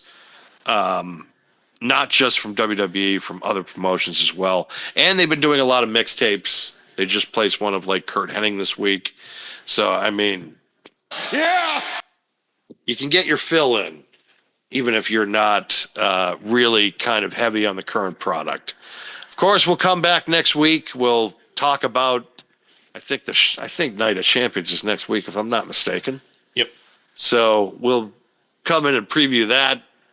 Or As best as Crown Jewel. Crown Jewel, yes. We will come in and preview Crown Jewel and try to give you our all and try to be positive about the show, even though it's going to be hard. It's still going to be hard. I mean, hopefully, outside of the matches we know about, hopefully it'll be an okay card. But I'm cautiously optimistic. Cautiously optimistic. For those in the United States, just we'll talk about it next week as well. But it's also a very early show if you want to watch it live. It's like a 5 a.m. show in the East Coast because they're in Australia. That's why. So they did this a couple of years. I think it was 2 years ago, maybe now for Elimination Chamber when it was in Perth. So it's gonna be the same time. It's gonna be a 5 a.m. show. So if you want to watch it live, that's when it's gonna be. I believe it's October 11th. So we'll review it next week. Or Yeah, we preview will. it. Preview it. We will preview it, and then we will review it as well. But I don't know if I'm going to watch it live unless I'm definitely not going to watch it live. I mean, I can't say that now because I have been getting up early again. I've been an early riser now, but I'm not getting up. hopefully I'll be asleep during that show. Nope. I will wake up when I wake up. I will get breakfast and then I will watch it. That's what I'm doing. I'm not getting up at 5 o'clock. Can you imagine if Bure is just like, hey, you want to have a sleepover and watch it on? I'll be like, no. No, I will. No! I will tell him exactly what I would tell you in that scenario. If you want to get up, I'll get up early. I'll drive up. We can all grab breakfast or brunch or something, and then we can watch it. I am not watching it at 5 o'clock. No. I am definitely not going to watch it at 5 o'clock. If anybody wants to do that, God bless. You're God a bigger bless. fan than me. I'm not getting up to watch something at 5 a.m. on a Saturday just because it's live. It's going to be on ESPN. You can load it up just like any other app that you've ever done it with. You can restart the show and then watch it through. You don't have to worry about getting up live for this. You just don't. Nope. That's what people need to realize. It's just And like it's it's like- on demand now. It's like 3 a.m., I believe, if you're on the West Coast then. Uh-huh. Like, I'm still not doing that. I mean, if we were in college, we wouldn't just go to bed. We would just stay up and "Uh, watch it and then go to bed. Yeah, exactly. But a 5 a.m. show on the East Coast, yeah, I'm definitely not doing that. Nor am I getting up early to watch it. We'd still be drunk. We'd be like, yeah, it's fine. Probably. Uh, Definitely not that anymore, but back then, yeah, probably. no, back then, yeah. Do you want to go to Denny's and then we'll go? Yeah. Probably, Probably what we would have done. We probably went to Denny's at like 2, 3 in the morning or something. so sad that Denny's closed. Oh, I know. Because just for the memories alone. Yep. Of getting a massive headache from another person. Try to hit on my niece for some reason, even though he didn't have a chance. I don't know how I didn't throw a punch that night. I'm just gonna say that out loud.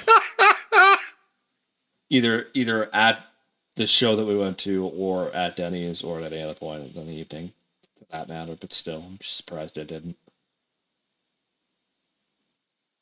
I'm not a violent person. I'm not an angry person anymore. I may have been, but holy crap. That was hard to just fathom. Like, it's just the whole night. I'm just like, oh, God. I think my literal words were, you have no chance, right? She just turned 18. It's like she wants to be a big kid. And I'm like, I'm going to take you, like, because you deserve that, like, well, actually, my partner at the time was supposed to be going. And then they couldn't make it. So, of course, it's like, then you have, so I'm like, I'll bring my niece.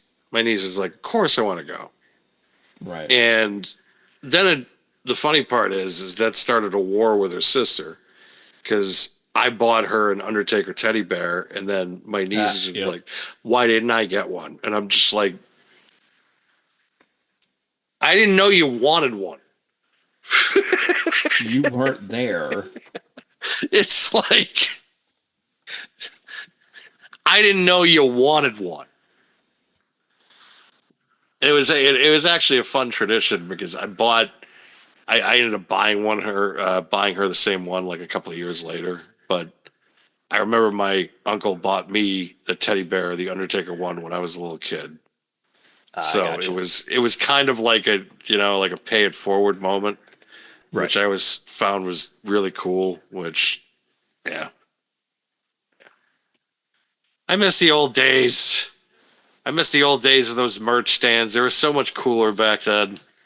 Now everything is just so generic. Ugh.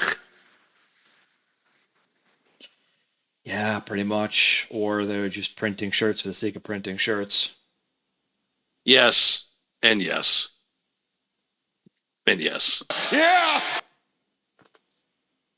I mean, and I wouldn't buy, like, again, we've had this conversation about jersey buying, especially like from Fanatics, where I'm telling everybody, do not go to Fanatics. There are other ways of getting your jersey shopping done. DHgate, which pretty much is like, and Mac swears by him too. Mac understands what I'm talking about, because he's seen the quality of the work, and he's just like, yeah, all right. All right. It's funny because I was thinking this earlier. I was just like, I really do need to buy new clothes myself. Like, I don't really like talk about my like weight loss or anything, but I've lost over 110 pounds this year. So when I look in the mirror at some of the clothes that I bought when I was bigger, that said, it's it's like, holy crap. Like, this is like hanging off me at this point. Like, if I like move a certain way, like, I feel like some of the shirts that I have are gonna like fall off my shoulders. Like, it's literally to that point. I went from like a double or triple XL depending on the shirt, depending on the fit, to like maybe a large at this point. I still wear extra large shirts in some points, but it's like even those are big on me, and it's crazy. So I do have to buy new shirts myself, ironically enough, as we're I have to talking buy- about this. Well, hey, I know the place. We've talked about this. Yeah. Actually, I just placed an order a couple weeks ago, another one. I got my third order in, and then I was just like, well, I might as well start my fourth. It's just because the prices are so reasonable.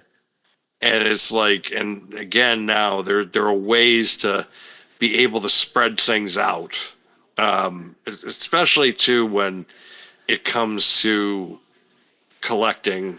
There's something that because everybody's just like, well, I don't have the money, right? You don't have the money, but there's Well, you ways do of doing it. A firm thing or whatever. it's You do a called. firm, you do Karma, you do Yeah. PayPal, paying for, and so instead of $100, it's like $25 a week, $25 every paycheck, or split over 4 checks, Exactly.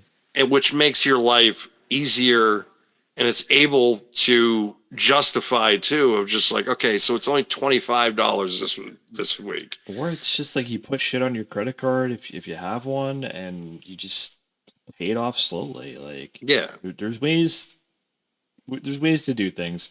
And like if you're living paycheck to paycheck, then I get it, right? Like you're not apt to want to go out and spend money on stuff like that, whether it be T-shirts or figures or whatever you may or may not want to collect. But it's like there are always ways, right? And I think that's kind of something we all kind of forget about sometimes. It's like there are ways to go through life and make it so you can live more comfortably for yourself. And there is. And this applies to wrestling paraphernalia and wrestler collection too. So it's at least we're on the same topic of wrestling still. Yeah, exactly. I mean, that's how I've been able to collect, and because money's tight, everybody knows that. But it's just like you do it in certain ways of just like you can still have goals and aspirations and be able to afford some things because it's just in the end though, and I'm sure because there's a good chunk of society now that are they become minimalists. It's like I don't. I mean, for me, that's with some things, but like, there are things like I will occasionally splurge on, and I think for like a lot of people, like literally just talking about weight loss, like, dude, there are times like when I am like on a cheat day, cheat meal, whatever, I will splurge on food because I want something yummy. Been a week, been dieting, it's just like I want something yummy. I'll splurge on something good like that, but. There are other times it's like I'll splurge on a game or something like that. I'll splurge on, I don't really collect other stuff, but, maybe a movie at times. Like, whatever the case may be, I think at the end of the day, if you're able to, you got to treat yourself once in a while. I agree. But on that note, do you have anything else to add to this week? Not this week. I think we've bashed the industry enough this week. Come on. We did give you some positives. We did try to be a little positive about this. We tried. And we were talking about merchandising and buying jerseys that may or may not be fake. But really, you can't tell, in my opinion. Exactly. Everybody's got to do their own hustle these days, folks. So, on that note, we will. Again, I have to keep repeating it. It's not just about you, asshole. We will be back next week here on the same bad channel, same bad time. Well, it might not be the same time. You understand what I'm meaning. But we will be back here next week on Diamond Podcasting Productions, PWW Talks, YouTube channel, under Diamond Podcasting Productions, PWW Talks under Spotify, Apple, or wherever you get your podcasts. And be sure to subscribe and watch and read Pro Wrestling World, the Pro Wrestling World on Facebook, Instagram, and Twitter as well. So we will see you all next week. Have a great one, folks. Cocaine's a hell of a drug.